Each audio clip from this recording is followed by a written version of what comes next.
నమస్తే అన్న అందరికీ నమస్కారం. Kuwait director general of civil aviation మరియు కువైట్ ఎయిర్వేస్ కువైట్ లో విమాన రాకపోకలపైన కీలక ప్రకటన చేసింది.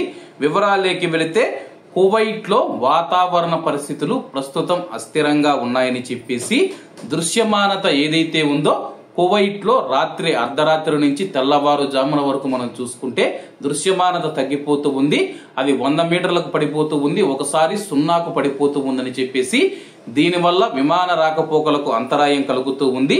కువైట్ లో దృశ్యమానత పెరిగిన తర్వాత కువైట్ అంతర్జాతీయ విమానాశ్రయంలో విమాన కార్యకలాపాలు ఉదయం 7:45 ప్రారంభమవుతాయని చెప్పేసి విమానాశ్రయంలో దృశ్యమానత పొగమంచు మరియు అలాగే పొగమంచు ఎక్కువగా ఉండటం వల్ల తెల్లవారుజామున మనం చూసుకుంటే ప్రయాణికుల భద్రత నేపథ్యంలో అనేక విమానాలను పొరుగు దేశాలలోని విమానాశ్రయాలకు మేము మళ్లిస్తూ ఉన్నామని చెప్పి కువైట్ లో ఉన్న ప్రజలు ఇది గమనించగలరని చెప్పేసి Kuwait director general of civil aviation ప్రకటించింది.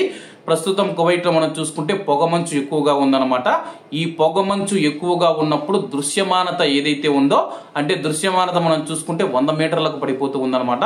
అంటే 100 మీటర్ల దగ్గరలో ఉన్న ఎటువంటి బిల్డింగ్ కానీ ఎయిర్పోర్ట్ కానీ కనిపించదు. అది ఒక్కొక్కసారి 0కు పడిపోతూ ఉంది.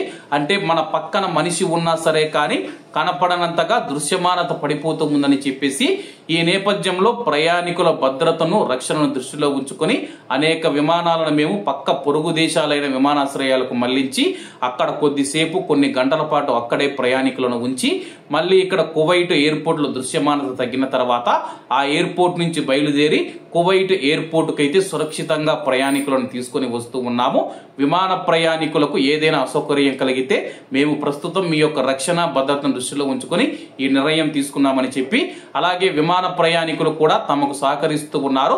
వాళ్లకు ప్రత్యేక ధన్యవాదాలని చెప్పేసి Kuwait director general of civil aviation director doctor Al Rajhi గారు అయితే స్థానిక మీడియాతో మాట్లాడుతూ తెలిపారు. కాబట్టి కువైట్ లో విమానం ద్వారా ప్రయాణించే ప్రయాణికులు ఈ యొక్క విషయాన్ని గమనించగలరు.